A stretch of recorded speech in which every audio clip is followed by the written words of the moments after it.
All right, good morning. This morning we're going to be talking about irrational beliefs out of chapter 8. Let's go ahead and jump right on in. So, rational beliefs distort our thinking. They're going to make situations seem worse than they really are. These beliefs can significantly contribute to stress and anxiety. We're going to be talking a lot today about the work of Albert Ellis. And he's focused on prominently in this chapter. Ellis's work through rational emotive behavior therapy, also known as REBT, helps individuals identify and challenge these harmful thought patterns.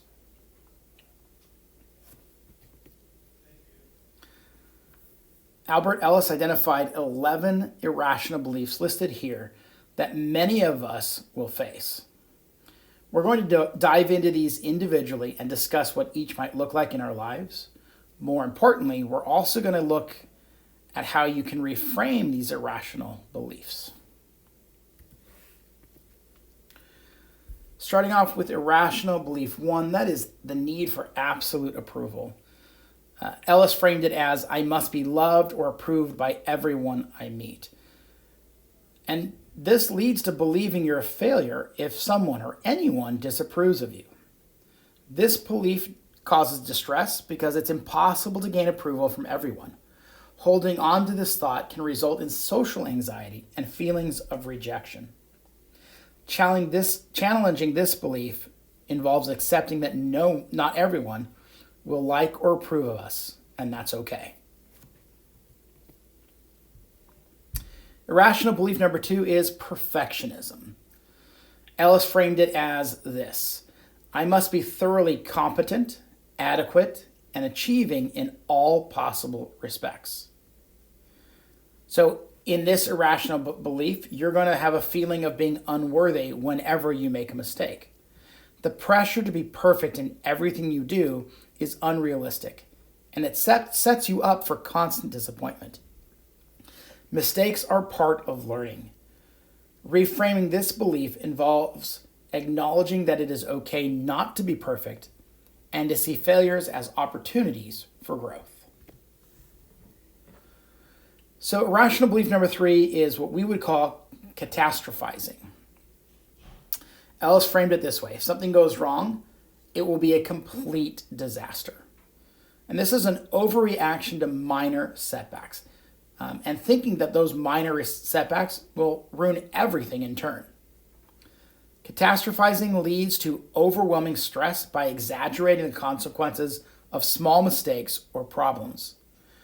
Learning to rationalize and put setbacks into perspective helps us break this belief and reduce anxiety.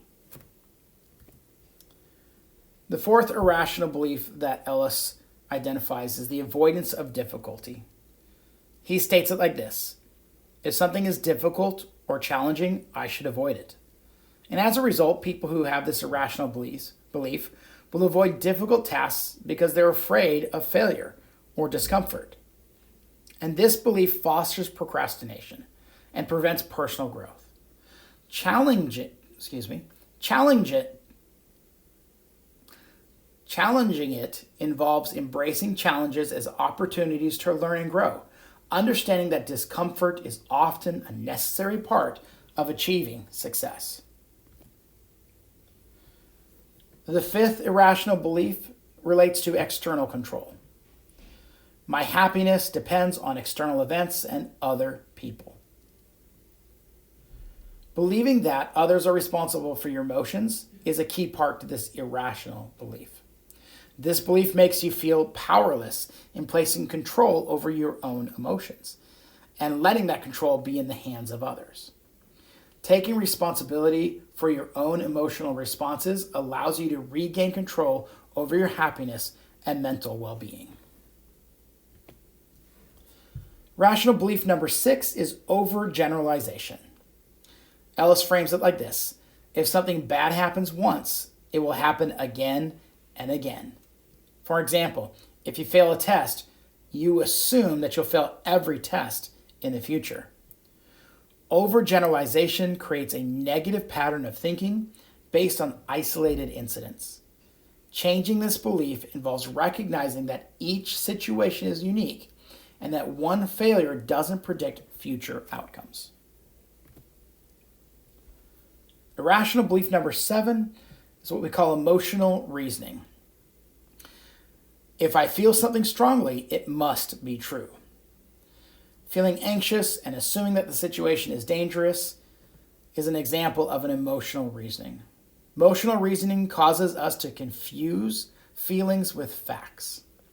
For instance, just because you feel anxious doesn't mean that something bad is about to happen. Separating emotions from objective reality is the key to breaking this irrational belief.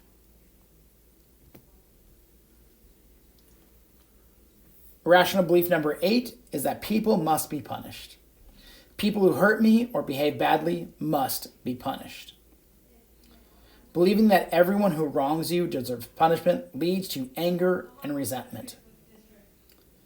And if you do this, you're holding grudges and seeking revenge when someone wrongs you. Letting go of this belief allows for forgiveness and inner peace, which can significantly reduce emotional stress. Irrational belief number 9 is that life should be fair. So, this is a common one right now. Life must be fair, and when it isn't, it's unbearable. So people in this irrational belief are feeling devastated when things don't go as they expect, especially when they feel that they've been wronged. Life isn't always fair, and expecting it to be can lead to constant frustration. Accepting that life has its unfair moments and focusing on what you can control can reduce the emotional burden of this belief.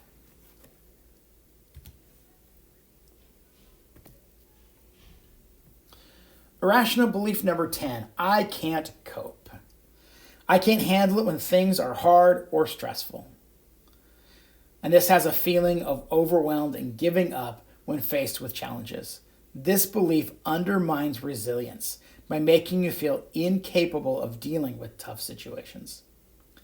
Shifting this belief involves recognizing your inner strength and ability to cope with stress through problem solving and seeking support. And the final irrational belief, number 11, the past defines me. Ellis framed it like this: my past experiences will always dictate my future. And in this, you are believing that past failures will mean you will never succeed. This belief traps you in a cycle of negative self-perception based on past mistakes. Rewriting this narrative involves recognizing that the past doesn't determine the future, and that you have the power to create new outcomes through your actions daily. Ellis developed the ABC model as a way to understand how beliefs affect our emotions. The activating event, that's the A, is what triggers stress. The belief is going to be how you interpret it. And finally, C, the consequence of the emotional response. This is how you respond to it. By addressing the irrational belief at B, we can alter the consequences and change from an unhealthy negative response to a healthy negative emotion. Let's take a look at an example of this. In this example, our A, or our trigger, is going to be a teacher criticizing your work. The B, the unhealthy irrational belief, is going to be I must do everything perfectly. And as a result, your negative emotional response is going to be you feel anxious and stressed. Now, if we interrupt that B and change from an irrational belief into a rational belief and change that new belief to no one is perfect and I can improve, that's going to change our C, and we're going to feel less anxious and stressed.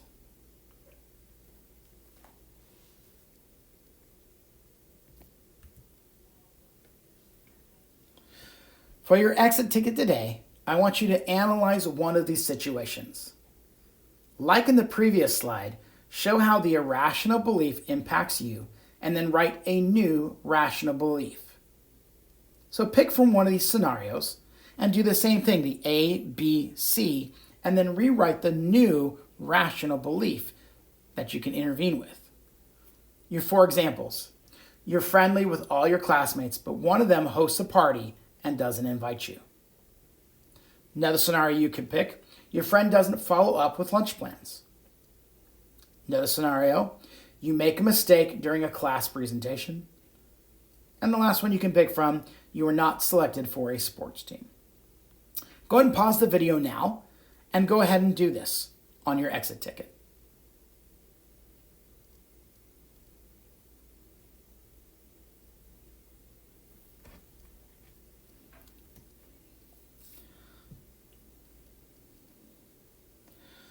Okay, welcome back. Let's go ahead and jump into the next piece of this, and that is challenging irrational beliefs. And we're looking at a 4-step method. This is part of that B part. Number 1, you're going to argue against that irrational belief. 2, you're going to restate your irrational beliefs in more rational terms. 3, you're going to visualize the situation and change your emotions. And 4, you're going to disprove your irrational beliefs through action. Looking at the first part of that step, arguing against an irrational belief. Start by questioning the belief itself.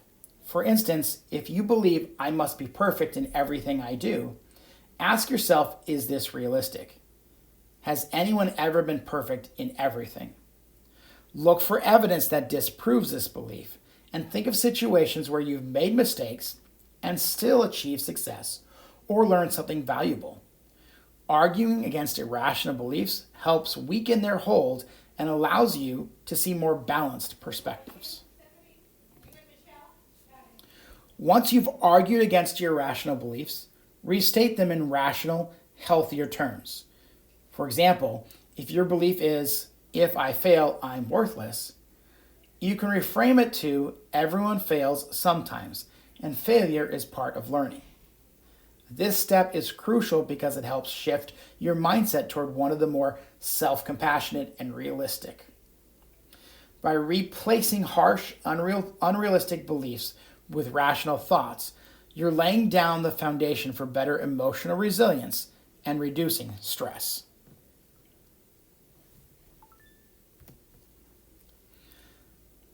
Visualization is a powerful tool in changing irrational beliefs.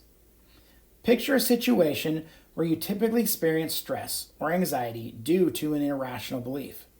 For example, visualize a moment when you've made a mistake at work and initially felt panicked because of a belief like, I can't make mistakes.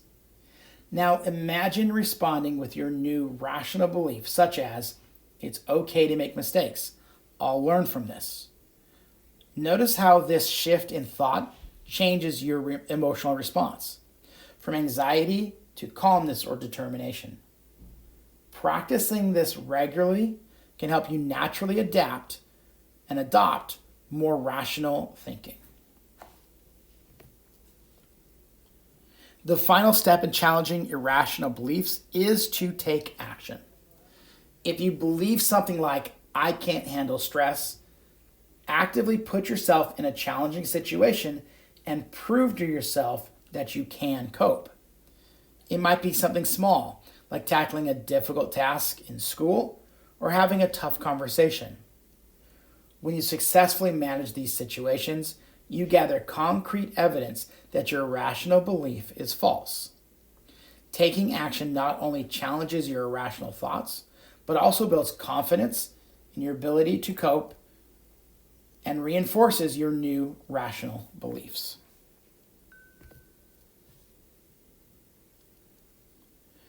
The benefits of changing irrational beliefs are profound. By thinking more rationally, we can manage stress and anxiety better, face challenges with greater confidence, and foster a healthier mental state. It's not just about thinking positively, but it's more about thinking realistically. Thank you guys. Have a wonderful rest of your day.